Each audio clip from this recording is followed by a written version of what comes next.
शादियों का सीज़न ख़त्म होने को है, लेकिन फ़िल्मों में शादियों का सीज़न नहीं ख़त्म होने जा रहा है, क्योंकि हमारे लिए राज शांडिल, सनी जी और अवनीत ये लव की द अरेंज मैरिज ला रहे हैं।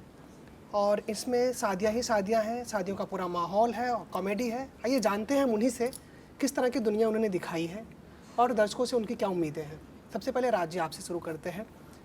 क्या कुछ सोचा था इस फिल्म को लेके, कैसे कॉन्सेप्ट स्टार्ट होता है?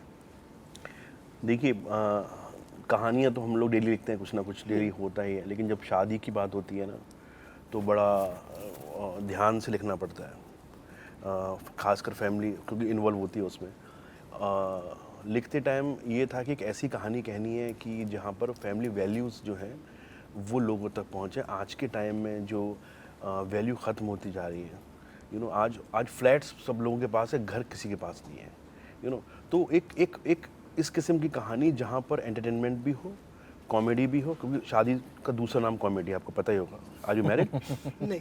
अच्छा, तो तो उसमें ये हो जाता है कि आप एक एंटरटेनमेंट के साथ, खासकर कॉमेडी में, कॉमेडी को लोग सीरियस ज़्यादा लेते नहीं हैं। लोगों को लगता है कि ये तो इस तरीके की चीज़ है, ठीक है कॉमेडी है, हो गया होगा, लेकिन कॉमेडी निकलती इमोशन से, उसका अपना कोई वजूद होता नहीं है एक्चुअली। तो ये फिल्म इस तरीके से लिखी गई है कि जहाँ फैमिली वैल्यूज़ हो, एंटरटेनमेंट हो और एक ऐसा मैसेज हो आज के यूथ के लिए, जिससे ये समझ आए कि आपके पेरेंट्स, आपके माँ बाप कितने इम्पोर्टेंट हैं आपके लिए। तो वो सब का ध्यान में रखते हुए ये लव की अरेंज मैरिज जो है बनाई गई। जी। सनी, अगर आपकी बात करें तो रोमांटिक कॉमेडी का एक लंबा अनुभव रहा है, चाहे प्यार का पंचनामा 2 की बात करें, चाहे टिकू इनकी थी, सोनू की टीटू मेरी थी। सोनू के जी सोनू की टीटू की स्वीटी, हाँ ये कई लोग बोल नहीं पाते हैं। जब ये फिल्म रिलीज हुई थी तो कई लोगों ने कहा कि सोनू की क्या क्या क्या छोड़ो, मुल्क की दे दो। ये बिल्कुल उसी तरह से हो गया था ना, पके पेड़ पे पका पका पेड़, जैसे कुछ इस तरह की लाइनें हो गई थी। तो एक लंबा एक्सपीरियंस रहा है जी। जब ये फिल्म आती है, क्या कुछ दिमाग में आती है चीज़ें, क्या पहले विचार आते हैं और फिर क्यों साइन करते हैं? सर, साइन वाली बात नहीं है, इस वाली में क्या था कि we always wanted to get associated. और मैं तो बहुत ही मुझे पसंद है इनका क्राफ्ट जो ये लिखते हैं। तो हमारी बातें हमेशा अक्सर हुई हैं कि एक फ़िल्म प्लान करेंगे। तो जब इन्होंने ये फ़िल्म के बारे में बताया तो वो तो मतलब ऐसा था कि I always want to get into the romantic comedy जो ये अपने पर्सपेक्टिव से बनाते हैं और जो लिखते हैं। और to be a part of a very good and intelligent film makers I have always loved. और कहीं ना कहीं मैं ब्लेस्ड रहा हूँ कि कॉमेडी फिल्म जो मैंने की हैं लोगों को पसंद भी आई हैं। और इस फिल्म के लिए मैं बहुत एक्साइटेड रहा हूँ। आप राइटिंग की बात करें, आप गानों की बात करें, as an actors in totality, Avneet, me, senior actors like Anuj ji, Rajpal, Mushtaq sir, Supriya ma'am, everybody. और जब आप ऐसे एक्टर्स आप जब जुड़ते हैं एक फिल्म पे, एक होती है जो सर की राइटिंग और डायरेक्शन है इशरत सर का, तो ये और चीज़ें ग्रो होती हैं और चीज़ें ऐड ऑन होती हैं। तो लिख के जब ये लिखते हैं और हम एक्ट करते हैं, प्लस जो इम्प्रोवाइजेशंस होती हैं ऑल द एक्टर्स जो साथ में करते हैं, तो कुछ अलग बनता है। तो वो सारी चीज़ें बहुत इंपॉर्टेंट होती है फिल्म के लिए। और मैं पहले दिन से एक्साइटेड था, first day of the shoot and the last day of the shoot ऐसा लगता था कि और शूट हो, और कुछ बाकी है। तो it is a blessing to be a part of such films where you have great writers, directors and the whole cast. Avneet, आपके लिए क्या रहा? क्योंकि लास्ट फिल्म जो आपकी थी टू की बट सेरू, वो भी कुछ कॉमेडी ऑनर में ही थी। तो जब आपके पास ये फिल्म आती है, क्या कुछ दिमाग में आता है, क्यों करूं क्यों ना करूं? दो चीज़ें आती हैं कई बार, हर चीज़ के हर ख्याल आते हैं दिमाग में।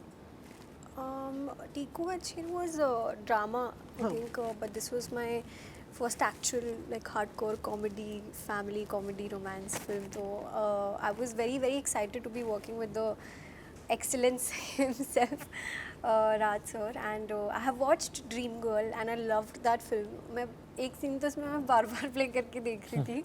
मम्मा पापा ने बोला था मेरे को एक बार आके देख, बहुत अच्छी फिल्म है। तो मैं बैठी और मैं देख रही, मैंने कहा एक बार और प्ले करना, एक बार और प्ले करना। और हंस हंस के मेरी जो हालत ख़राब हो चुकी थी उस time. There was this scene in Dream Girl 1 जब वो आयुष्मान वो बुर्का पहन के आता है और वो तीनों बैठे हैं, मनजोत भी है उसमें। रेस्टोरेंट सीन था। It was too funny. So I wanted to work with him for sure, and I got this opportunity, and I'm so happy that he saw Ishika in me. And I've never really played a character as Ishika. मैं नहीं हूँ Ishika जैसी real life में। मैं वो बहुत ही मतलब strong, opinionated, मुंहफट, एकदम ऐसी बिंदास लड़की है। तो I wanted to play that since a long time, and I think people will really enjoy Ishika's character. And obviously working with Anu sir, Sunny, Supriya ma'am, Rajpal sir, Mushtaq sir, everyone. It has been an amazing experience. It feels like family, feels like home. और जब final pack up था तो बिल्कुल जैसे सनी ने बोला बिल्कुल मन नहीं कर रहा था, वो तो वैसे मन करता रहे थोड़ा और शूट करा लेते यार। जी एक लाइन है ट्रेलर की, शादी की कोई उम्र नहीं होती, जी। अनुज सर बोलते हैं। जी। आप लोग को लगता है शादी की कोई उम्र नहीं होती? और अगर ऐसा सच में है तो अपने देश में कई माँ बाप लगातार प्रेशर बनाए जाते हैं, शादी कर लो, तो कहीं यही वो उम्र वाला प्रेशर आप पे भी कभी, आप सबको भी कभी झेलना पड़ा? शादी की कोई उम्र नहीं होती। देखिए मैं आपको बताऊं कि शादी में हम क्यों करते हैं शादी, क्या रीज़न होता है शादी करने का। शादी लोग सोचते हैं कि यार मुझे एक पत्नी मिल जाएगी या एक लड़की को पति मिल जाएगा। वो दौर अलग था। मैंने पिछले कई सालों से कहीं भी ना तो कोई सिल्वर जुबली होती देखी है किसी की, ना किसी गोल्डन जुबली होती देखी है किसी की, ना मुझे इनविटेशन आया। अक्सर होता था पहले। आज के दौर में ये हो गया है कि मुझे एक पत्नी नहीं चाहिए या किसी को पति नहीं चाहिए। आज टाइम आ गया लाइफ पार्टनर का। एक्चुअली जो पहले होता था, पहले लाइफ पार्टनर्स हुआ करते थे, शादी लाइफ पार्टनर्स के लिए हुआ करती थी, सिर्फ पति पत्नी के लिए नहीं हुआ करती थी। तो अब एक दौर ऐसा है कि जहाँ पर आपको ये पता होना चाहिए कि यार मैं अपना एक जो पार्टनर चुन रहा हूँ वो मेरा साथ देगा कि नहीं देगा। वो साथ इम्पोर्टेंट होता है। तो प्रेशर तो हर किसी के ऊपर है शादी का, क्योंकि उनके ऊपर प्रेशर था जो हमारी करवा रहे हैं, उनके ऊपर भी प्रेशर हो रहा होगा कि कर लो। लेकिन उम्र इसलिए नहीं होती अब क्योंकि अब ज़माना थोड़ा चेंज हो गया है। अब लोग पार्टनर चुनना चाहते हैं, ज़रूरी नहीं है कि उनकी शादी हो। लेकिन हमारा हिंदुस्तान संस्कृति वाला देश है, वहाँ पर शादी 7 जन्मों का साथ होता है। वो एक कोई कॉन्ट्रैक्ट नहीं है कि हमने कर लिया, अब तलाक और डिवोर्स तो हमारे उसमें है ही नहीं। तो ये बात एक लाइफ पार्टनर की है। प्रेशर सबके ऊपर होता है। अब ये अच्छी बात हो गई कि अब मिल लेते हैं, पहले समझ लेते हैं एक दूसरे को, उसके बाद शादी होती है, वरना तो फिर आपको पता ही है। I think marriage is also religion. तो अगर आप किसी के साथ हैं तो कंपेनियनशिप बहुत इंपॉर्टेंट है। जैसे सर ने भी बताया, कंपेनियनशिप लैक करती है आजकल। और मेरे हिसाब से पुराना टाइम ज़्यादा बेहतर था कि आप में एक वीकनेसेस थी, बट वो वीकनेसेस एक्सेप्ट करने को शादी कहते हैं ना। अगर आज के टाइम पे कोई आज के टाइम ब्रेकअप हो जाते हैं, ये ब्रेकअप नाम था नहीं पहले, ब्रेकअप हो जाते हैं, डिवोर्स हो जाते हैं। आई थिंक एक अच्छे इंसान को एक कंपेनियन बनना ज़रूरी है, एक फ्रेंड बनना ज़रूरी है। तो वो बहुत इम्पोर्टेंट है। और कहीं ना कहीं लव मैरिज और अरेंज मैरिज दोनों ही सही है, बट किसी की लव मैरिज होती है वो टूट जाती है, अरेंज मैरिज होती है वो टूट जाती है। बट राइट पार्टनर आज के टाइम पे मिलना बड़ा मुश्किल है। तो मैं थोड़ा सा ओल्ड स्कूल हूँ, तो वो ज़्यादा बिलीव करता हूँ मैं चीज़ों में। जी, तो प्रेशर बनाया जाता है घर वालों से? प्रेशर मेरे पे तो कोई प्रेशर नहीं होता। कहते हैं बेटा शादी कर लो? कभी नहीं कहते हैं। उनको पता है कि ये डिसीजंस खुद लेता है, और उनको ये पता है कि कभी गलत काम वैसे ही कुछ नहीं करा, तो ये जो भी अपने बल पे पहुंचा है, ये जब भी इसका डिसीजन होगा सही होगा। तो वो एक चीज़ को लेके हमेशा मैं क्लियर रहा हूँ काफ़ी। गर्लफ्रेंड ने कभी दबाव बनाया? गर्लफ्रेंड है नहीं सर।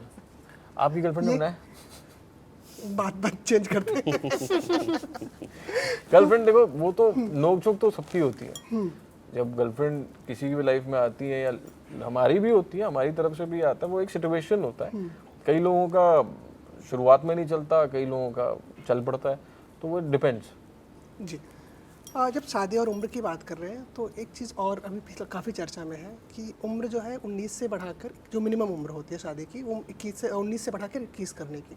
इसको लेके आप लोगों की क्या राय है कि आज के दौर में क्या ये थोड़ी सी जो लिमिट है शादियों की उम्र, जो मिनिमम एज है, वो बाहर थोड़ा सा बढ़ाया जाना चाहिए आज के दौर में? जिस हिसाब से आज बच्चे जो हैं इतने स्मार्ट हो रहे हैं, मैं तो कह रहा हूँ कम ही कर दो 2 साल। क्योंकि आजकल के 14 साल के बच्चे, उनकी गर्लफ्रेंड हैं, उनके वो जा रहे हैं।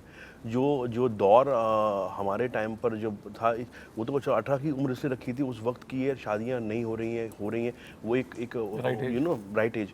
आज के दौर में तो पहली बात ये है कि इतने मैच्योर हो जाते हैं बच्चे, इतने जल्दी मैच्योर हो जाते हैं कि उम्र तो देख ही नहीं रहे वो। हर चीज़ की एक सही उम्र जो रखी हुई है, वो बड़े बड़े बुजुर्गों ने इसलिए रखी है कि बड़ा एक्सपीरियंस के साथ रखी है वो। उसको बढ़ाने घटाने से कुछ फ़र्क नहीं पड़ने वाला।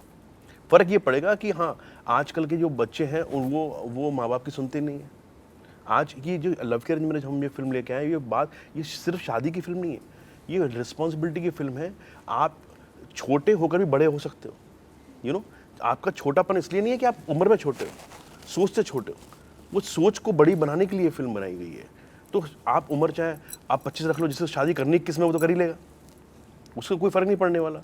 आज लोग अपना अल्कोहल कंज्यूम करते हैं या सिगरेट पी रहे हैं, लिखा ही होता है उस पर कि आप ना करें, हानिकारक है, कर ही रहे हैं लोग। लिखने करने से कुछ नहीं होने वाला जब तक कि खुद अटेम्प्ट नहीं करेंगे। वो कानून बनाने की बात कर रहे हैं 21 साल। कानून बनना चाहिए, मैं तो कह रहा हूँ 21 क्या 25 बना लो आप।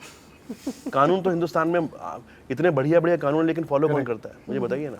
सनी, आपकी क्या राय है? मेरे हिसाब सनी, से मैं आपसे भी जानना चाहूँगा। एक मेच्योरिटी की एज होती है, वो ज़रूरी है। तो आई थिंक जिस तरीके से यूथ आजकल है, बहुत फास्ट है। और कहीं ना कहीं जिस फिल्म में भी आपने देखा होगा ट्रेलर में, एक सिंगल पेरेंट का भी एक पर्सपेक्टिव, एक कहानी, एक पॉइंट ऑफ व्यू होता है। तो आजकल के लड़के या लड़कियां अपने पेरेंट्स के बारे में भी सोचें तो वो बहुत इम्पोर्टेंट है। वहाँ पे भी लैक करता है। और एक चीज़ और ज़रूरी है मेरे हिसाब से यूथ के लिए, ठहराव। तो वो एक चीज़ बहुत ज़रूरी है। और एज का कम से ज़्यादा मतलब जो सोचा गया है बड़े बुजुर्गों ने, वो सही सोचा है। वही एज में मेच्योरिटी शुरू होती है। वही आपको एक ज़िंदगी के धक्के, ये सब चीज़ें पता लगती है, एक रिलेशनशिप भी होता है। तो कई माँ बाप ऐसे करते हैं कि भाई तू जो आपको बोलते हैं हार्डवर्क खुद से करो, वो इसलिए कहते हैं कि आप खुद एक जर्नी देखो, खुद एक एक्सपीरियंस करो, तब आपको समझ आएगा। जी, आप क्या बोलेंगे? Yeah, I think what Sunny and Sir said. Yeah, I think the same thing. Baki, I don't know much about Same all copy this. paste. Yeah, I would like to just copy paste it because I don't have much information about this.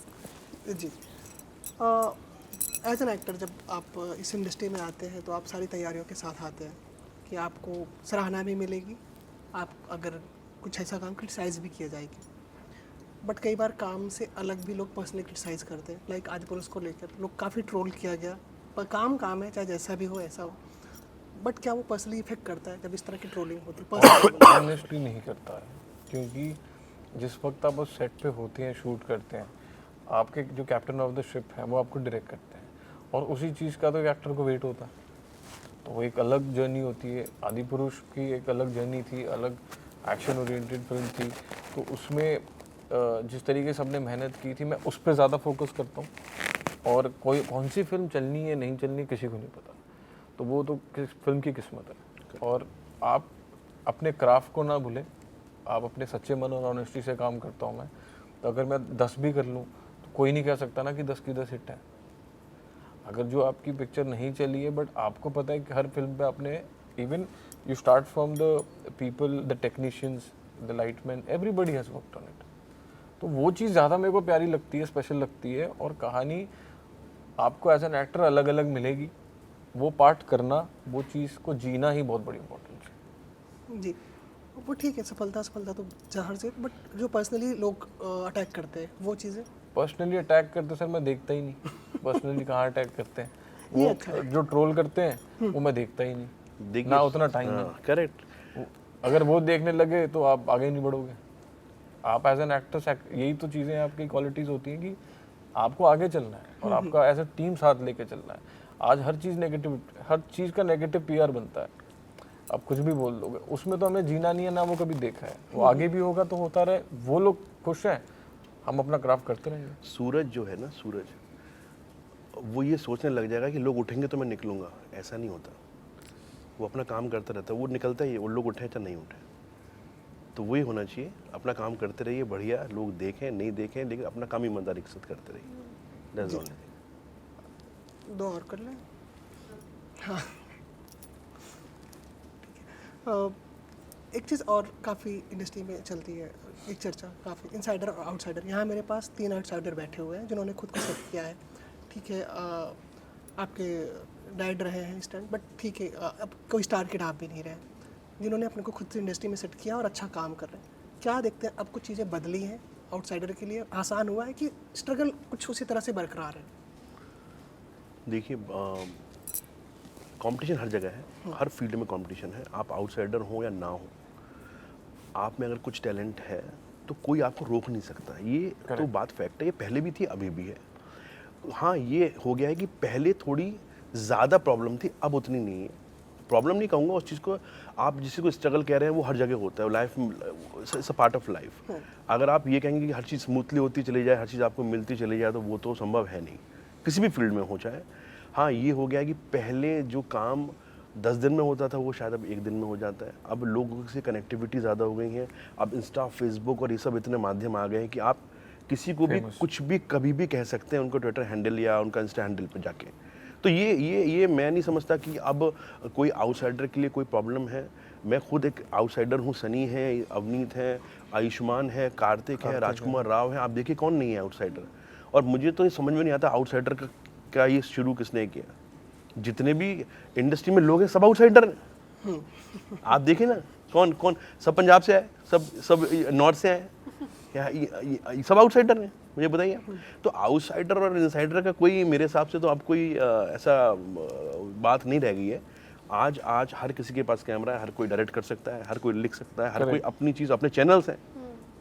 तो अब वो पहले हुआ करता था कि जब एक ऑफिस में जाने में आपको 6 महीने लग जाते थे, अब तो बड़ा स्मूथ हो गया है। अब राइटर्स आ रहे हैं, अब एक्टर्स आ रहे हैं, अब सिंगर्स देखिए, आप जितने आपने देखे सब आउटसाइडर हैं। तो अब वो मेरे ख्याल में ईजी हो गया है पहले से। सनी और अवनीत? यार मुझे तो ये लगता है कि आउटसाइडर इनसाइडर वाली बात ऐसी कुछ है नहीं, क्योंकि अगर वो कोई स्टार का बेटा भी है या वो नहीं है, वो तो मैटर उससे टैलेंट से करता है। अगर कहीं को मेरा बेटा हो या कोई ऐसा कुछ हो, it depends upon his quality and his talent. अगर जैसे अभी हम सब हैं, मैं हूँ, कार्तिक है, राज है, हमें कोई ऐसा पुश नहीं मिला, बट अगर टैलेंट नहीं होता या कुछ नहीं होता तो हम वहाँ नहीं होते। टैलेंट, अगर किस्मत भी तो उसी का साथ देती है जो हार्डवर्क करता है। और तभी as a writers and directors and ये हमें उस चीज़ में घुसना पड़ता है, उस क्राफ्ट, उस पैशन, उतना पैशन आना चाहिए। आई थिंक ये मैटर करता है। और आउटसाइडर इनसाइडर वाली बात आती भी नहीं कहीं पे, क्योंकि वो आपको अपनी जगह खुद बनानी है। उसके लिए यही मैटर करता है आप कितनी मेहनत करो, या तो आप किसी के बेटे हो या आप किसी के बेटे नहीं हो। जी, अवनीत आपके लिए? See, personally for me, I've always just concentrated on my work. I've focused on my work और मैंने काम किया है और लोगों को पसंद आया है। अगर लोगों को पसंद आएगा तो आपको देखेंगे, वही है बस। तो ये आउटसाइडर एंड इनसाइडर वाला thing, I don't think that's really there right now. People have platforms everywhere. You're sitting at home, you have a platform right there. You have a phone in your hand, you can do anything you want in this world. You can literally just like post घर पे बैठे बैठे एक movie shoot कर दे, कुछ भी कर सकता है इंसान आजकल। तो फिर वही बस, I don't think it's really there. जी, आपकी जब फिल्म रिलीज हो रही है उसके जस्ट 1 वीक बाद इंटरनेशनल योगा दिवस है, एंड मैं योग के लिए जानना चाहूँगा, शायद आप लोग में से कुछ योग करते भी होंगे। आप लोग करते हैं? मैं मेडिटेशन करता हूँ जब भी वक्त है, तो जो एक नॉर्मल तरीके का मेडिटेशन होता है, यू शट। मैं यही जानना चाहूँगा कि योग आपकी ज़िंदगी में कब आया और क्या कुछ बदलाव उससे आप फील कर? आई थिंक ये मेरे किसी दोस्त ने जब मुझे बताया था कि और कोई क्लासेस होती थी वो जाते थे, तो मैंने वही क्लासेस ज्वाइन की थी। आई थिंक उसका एक पार्ट होना वो योग का तरीका और वो सब चीज़ें, मेडिटेशन पे ध्यान देना, और ये बहुत पुराना है। तो ये सारी चीज़ें it's helpful to your body, तो and it makes you quite active and everything. तो ये हमेशा से करा है। चेंजेस देख रहे हैं? चेंजेस देख रहे हैं, मतलब तब सही हो जाता है, फीलिंग अच्छी है और बेटर तो होता ही है जब आप अपना ध्यान देते हैं अपने माइंड और बॉडी का। तो it's like a connection together. Avneet आपके लिए? I think recently in my life I just got to know, like I obviously knew about it but I practiced it myself. Love की अरेंज मैरिज का shoot ख़त्म हुआ था, फिर मैं इधर आई थी और मेरा मैंने योगा किया था ना मैं थोड़े टाइम में मेरा दूसरा प्रोजेक्ट शुरू हो गया था, शूटिंग शुरू हो गई थी और साथ में मेरे प्रमोशंस आ गए थे टीकू एंड शेरू के। तो 3-4 चीज़ें एक साथ हो गई थी और मैं यूजुअली होती नहीं हूँ इतना स्ट्रेस, बट उस टाइम पे बहुत ज़्यादा ही हो गई थी कि at a point I started crying. I was like mumma I can't do it, like I was like that कि नहीं हो रहा, अभी क्या करूँ, मेरे को बहुत स्ट्रेस हो रहा है, कुछ करूँ। And that's when she also told me like maybe you should just like try yoga. It's good for your fitness also. तू जिम भी जाती है पर एक बार ये ट्राई कर ले, मेडिटेशन के लिए भी अच्छा है। और मैंने थोड़ा स्टार्ट किया, मैं इतना रेगुलर नहीं हूँ बट मैंने उस टाइम पे जब स्टार्ट किया तो मेरे को एक्चुअली रिलीफ मिला, मेरे को थोड़ा शांति मिला और आई फेल्ट रियली गुड। जी, एक लास्ट क्वेश्चन जस्ट जो कि बार बार कहा जा रहा है, अब नेक्स्ट किस तरह के प्रोजेक्ट्स पे नजरें होंगी, क्योंकि आपने कहे उजड़ा चमन से ट्राई किया, आदिपुरुष पे ट्राई किया, रोमांटिक कॉम भी ट्राई किया, एक्शन आपको देखना अभी बाकी है एक्शन में, तो क्या कुछ उस तरह की चीज़ें हैं, सोच रहे हैं, कुछ ऑफर्स आ रहे हैं, कंसिडर कर रहे हैं? और अनित आप भी क्या नेक्स्ट में क्या चीज़ें फोकस कर रही हैं? थोड़ी फिल्में आ रही हैं जो भी बहुत अच्छी हैं, 3-4-5 आ रही हैं, बट एक है उसमें से एक थोड़ा एक्शन कह सकते हैं आप, बट हाँ फुल फ्लेज एक्शन भी करना चाहूँगा जब एक सही स्क्रिप्ट और कभी किसी को लगेगा कि ये करनी चाहिए तो तब करेंगे। एक्शन को लेकर डायरेक्टर से कभी कुछ बात हुई? बात बहुत होती है, उन्होंने सिखाया भी है, एज एन असिस्ट जो उनके असिस्टेंट थे उनके साथ जाता भी था मैं, तो हमेशा से वो चाहते थे कि मैं एक्शन में ही डेब्यू करूं, बट फिर रोमांटिक कॉमेडीज की अब कोई अच्छी स्क्रिप्ट आएगी डेफिनेटली करूंगा। जी, अनित आपकी क्या नजरें हैं? There is an international project, अभी उसका पोस्टर लॉन्च किया है मैंने कैन में जाके, और एक और फिल्म है which I can't really speak about much, but वो obviously it's out there so I can speak about it, but we should first watch Love Ki Arranged Marriage which is coming on Z5 on 14 June. Please पहले जाके वो देखें आप please. Ji love की arrange marriage की team को ढेर सारी शुभकामनाएं, आई होप लोग देखें और ड्रीम गर्ल 2 ड्रीम गर्ल जैसी इस फिल्म को भी प्यार दें, उससे कहीं ज़्यादा प्यार दें। Thank you so much. Thank you so much. Thank you so much.